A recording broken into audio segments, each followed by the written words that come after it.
आज हम जनता के लिए डिबेट कर रहे हैं। ओके डॉक्टर सूर्यकांत, मैं आपसे समझना चाहता हूँ, लखनऊ के हालात बहुत चिंताजनक हैं और दूसरी जो वेव है बड़ी ताकतवर तरीके से लखनऊ पर हिट की है। मुझे नहीं याद कि पिछली बार लखनऊ में इतने केसेस एक साथ एक दिन के भीतर कब मिले हैं। ये बेहद चिंताजनक बात है, कारण क्या है इसके?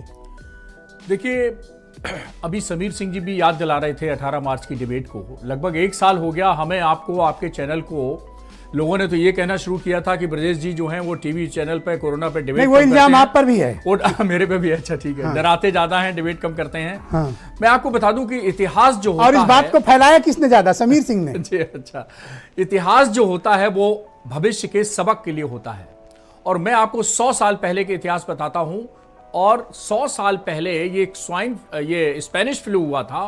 स्पेनिश फ्लू में 5 करोड़ लोगों की जान गई थी आज से 100 साल पहले। और उस 5 करोड़ की जो जान गई थी वो पहले चरण में कम, दूसरे चरण में उससे ज्यादा, तीसरे चरण में उससे ज्यादा, चौथे चरण में उससे ज्यादा।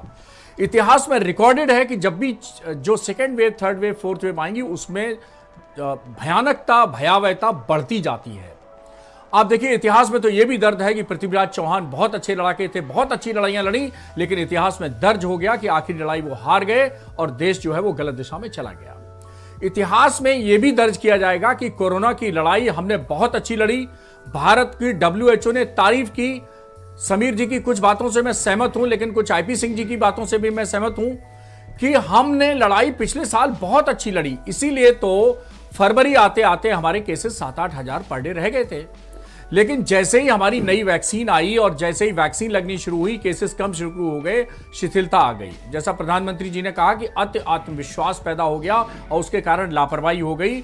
हम सब जिम्मेदार हैं, कोई एक जिम्मेदार नहीं, हम सबको ओनस लेना पड़ेगा, जिम्मेदारी लेनी पड़ेगी। हम चिकित्सकों और इंडियन मेडिकल एसोसिएशन के बिहाफ पे भी कहते हैं कि हम लोगों में भी दिमाग में आ गया था कि चलो भाई, पिछले साल से छुट्टी नहीं मिली, हमें समर वेकेशन नहीं मिली, विंटर वेकेशन नहीं मिली, और कोई छुट्टी नहीं मिली, तीज त्योहार, गजटेड हॉलीडे कुछ भी नहीं मिला। 24 घंटे राउंड द क्लॉक सब काम किया। और हमारे उत्तर प्रदेश में 51 से ज्यादा चिकित्सकों की मौत बेचारे कोरोना के विरुद्ध लड़ते लड़ते हो गई।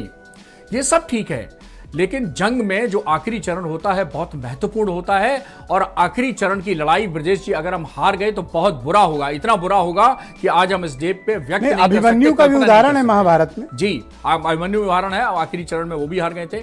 तो आखिरी चरण में अभी लड़ाई हमारी एकदम बाजी पलटी नहीं है, अभी भी हमारे हाथ में है। अच्छा, 1000 केस लखनऊ में मिलने का मतलब क्या होता है? नहीं, 1000 केस लखनऊ में मतलब है कि आप तो देखिए कि जब हमें याद है कि 200 यही तो होता है आउट ऑफ कंट्रोल, और क्या होता है? बिल्कुल आउट ऑफ कंट्रोल है, हम एक्सेप्ट करते हैं। हम लखनऊ में हैं, हम सबसे बड़े अस्पताल king George medical college, Lucknow का नहीं, उत्तर प्रदेश का नहीं, देश का नहीं, एशिया का सबसे बड़ा अस्पताल है जिसमें मैं काम करता हूं।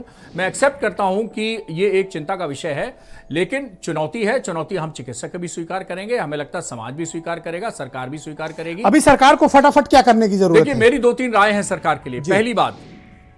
पहली बात, हमने वैक्सीनेशन की स्पीड, हम अपना गियर बदल के टॉप गियर में लाते, उसके पहले कोरोना ने अपना गियर बदल के आगे बढ़ गया हमसे। तो हम पहले दौर में, पहले राउंड में कोरोना से हम बाजी हार गए। हमें स्पीड वैक्सीनेशन की बढ़ानी थी, हम नहीं बढ़ा पाए। अभी भी मेरा मानना है कि जो प्राइवेट सेक्टर में आपने अभी भी एज बार लगा रखा है, क्यों भाई? 250 रुपए में वैक्सीन लगनी है तो उसकी उम्र क्यों पूछिए? अरे वो 25 का हो चाहे 45 का हो, उसको लगाइए। 10 साल का भी हो, लगाओ वैक्सीन, लगवाने दीजिए उसको। ये अमेरिका कर रहा है, आप भी करो। मैं ब्रजेश जी मतलब 1 महीने से ये बात कह रहा हूं कि भाई, प्राइवेट सेक्टर में जिस दिन से आपने खोला है उस दिन उम्र का बार मत रखिए। अरे 250 रुपए जिसकी जेब में है उसको लगवाने दीजिए। और दूसरा, मैं आपको बताऊं, 500 रुपया, 400 रुपया, 900 रुपया टेस्ट के लिए हम देते हैं। जी बिल्कुल। तो हम वैक्सीन 250 रुपए के लिए तो अभी तत्काल देने को तैयार हैं। बिल्कुल ठीक। ये किस प्रकार का फैसला है? जी नहीं, मेरा सरकार से विनम्र निवेदन है। समीर जी मेरी बात पहुंचाएंगे मेरे ख्याल से मुख्यमंत्री जी तक या और दूसरे लोगों से जी। और मैं ये कहता हूं कि एक बहुत बड़ा इशू है, प्रधानमंत्री जी ने उसको नोटिस किया है, वेस्टेज ऑफ द वैक्सीन। अरे वैक्सीन मिल नहीं पा रही है और हम उसको वेस्ट कर दे रहे हैं, कितनी गलत बात है सर। जब अगर 60 साल का सहूरी नहीं है तो क्या करेंगे? 60 साल के बुजुर्ग के साथ एक 22 साल का अटेंडेंट आया है और वैक्सीन आपकी खराब हो रही है, तो उससे को भैया निकालो आधार कार्ड, लगाते हैं तुमको भी, लगा दीजिए उसको भी, अटेंडेंट को, क्या दिक्कत है भाई? वो तो आया है वैक्सीनेशन सेंटर में, आधार कार्ड सबके पास मौजूद है, ID प्राप्त सबके पास, और क्या चाहिए आपको? क्यों वैक्सीन हम बर्बाद कर रहे हैं? सेंटर में देन एंड देयर हम सभी डॉक्टर्स को ऑथराइज करना चाहिए कि अगर हमारी वैक्सीन बर्बाद हो रही है तो अटेंडेंट को भी लगा दें। आप देखिए कि किसको ये केसेस क्यों बढ़ रहे हैं, इस पे चिंता का विषय है। केसेस इसलिए बढ़ रहे हैं कि जो केसेस की जो पहले संख्या होती थी वो, ये बात सही है, 45 के ऊपर में मोर्टेलिटी ज्यादा है, लेकिन अब केसेस की जो संख्या बढ़ रही है उसमें यूथ है, यंग है ज्यादा, यंग ज्यादा है, वाला थे, यंग है, सही बात कही, यंग ही यंग ब्लड को ज्यादा पकड़ रहा है। अरे भाई यंग ही नौकरी पे जा रहा है, यंग ही सब जगह जा रहा है, यंग ही सबसे बाहर खड़ा हुआ है, यंग ही कम्युनिकेशन कर रहा है, सब कुछ यंग कर रहा है, उसी का एक्सपोजर ज्यादा है। तो इसको भी प्रोटेक्शन मिलने की जरूरत है। क्यों इंतजार करें हम अप्रैल तक, क्यों इंतजार हम मई करें? इसको भी प्रोटेक्शन हमें देना पड़ेगा। सिर्फ डॉक्टर सूर्यकांत बोलेंगे। देखिए, मेरा तो भाई विनम्र निवेदन है कि ये समय है बहुआयामी तरीके से और हर तरीके से एक multi focus, multi facet strategy बना के, और किस तरह से हम जो कोरोना की दौड़ आगे जा रही है उसको हम कंट्रोल करें। और उसके लिए बहुत यही चीज है कि जो डर, जो भय, जो प्रिकॉशंस हम 2020 के मध्य में ले रहे थे, अप्रैल ऑनवर्ड्स ले रहे थे, वो उसी तरह हम जनता को जागरूक करें। और बिल्कुल सही बात है, चाहे वो राजनीतिक, चाहे वो सरकारी पार्टी हो, यानी सरकार में या विपक्ष के, सभी को अब इसी समय चुनाव जरूर है पंचायत का, लेकिन उसका एक बाई प्रोडक्ट ये भी हो सकता है कि हम हर सभा में एक जरूर ये निवेदन कर दें सबकी तरफ से कि भाई मास्क लगा के आइए, घर में जाकर हाथ धोइए, बाहर आके आइए तो सैनिटाइजर लेके आइए। ये छोटी छोटी चीजें अगर हम 90% अपना राजनीतिक भाषण देते हैं तो 10% हम कोरोना के बचाव के लिए भी अपने भाषण में चीजें इंक्लूड कर सकते हैं। क्या हमें टेस्ट बढ़ाने की जरूरत है? बिल्कुल टेस्ट बढ़ाने की जरूरत है, हमें टेस्ट बढ़ाने की जरूरत है, जिससे टीका भी बढ़ाने की जरूरत है, टेस्ट भी बढ़ाने की जरूरत है, ट्रेसिंग भी बढ़ाने की जरूरत है, और ट्रीटमेंट करने की भी जरूरत है। और चौथा टी आपने बताया, टीका, वो भी चारों टी 4 टी की जरूरत है। टीका की स्पीड हमें बहुत अच्छी तरीके से बढ़ानी पड़ेगी। और खास तौर पर मेरा सरकार से निवेदन है कि ये जो यूथ है जो सबसे ज्यादा एक्सपोज हो रहा है, इसी के कारण केसेस बढ़ रहे हैं। आज बुजुर्गों की वजह से केसेस नहीं बढ़ रहे, आज बीमार की वजह से केसेस नहीं बढ़ रहे, आज केसेस बढ़ रहे हैं वो यंग की वजह से, यूथ की वजह से केसेस बढ़ रहे हैं, और इसको भी प्रोटेक्शन के दायरे में लाना चाहिए। डॉक्टर सूर्यकांत, क्या आपको नए स्टाफ की जरूरत है, डॉक्टर्स की जरूरत है, पैरामेडिकल की जरूरत है? क्या हमें इस पर भी बारे में कुछ सोचना चाहिए? क्योंकि 1 साल से जो लोग भी काम कर रहे हैं उनका भी मेंटल स्ट्रेस और उनके भी तो इश्यूज होंगे।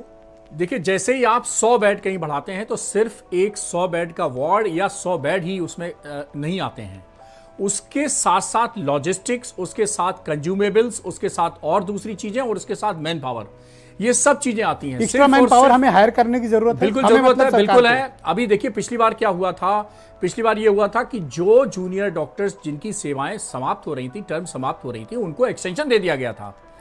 और अभी भी मुझे जो जानकारी है, उत्तर प्रदेश में जो मेडिकल कॉलेजेस हैं उसमें जो एमडी का एग्जाम होने जा रहा है अगले महीने, तो अभी भी ये जरूरत है कि वो एग्जाम के बाद भी उनको एक अभी से सूचित कर दिया जाए कि भाई एग्जाम आप जरूर दे लीजिए।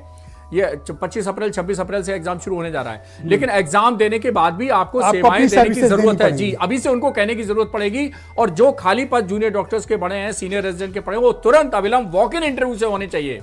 इसमें कोई पर नहीं। एपिडेमिक एक्ट के तहत एक बिल्कुल विशेष ऑर्डर कर देना चाहिए कि एक भी पद जूनियर डॉक्टर्स का या सीनियर डॉक्टर का खाली ना रहे। कॉन्ट्रैक्ट बेसिस पे, डेली बेजर पे, जैसे भी हो, वॉक इन इंटरव्यू करके इसको तुरंत भरना चाहिए। और आरटीपीसीआर कम से कम 70% किए जाए। बिल्कुल, आरटीपीसीआर 70%, ये तो यूनिवर्सल पॉलिसी है, आईसीएमआर का भी रिकमेंडेशन है। बहुत बहुत शुक्रिया, बहुत धन्यवाद। और हम उम्मीद करते हैं कि उत्तर प्रदेश और देश की जनता और ये जो भी कार्यक्रम जो लोग भी देख रहे हैं तो अत्यधिक सावधानी बरतेंगे।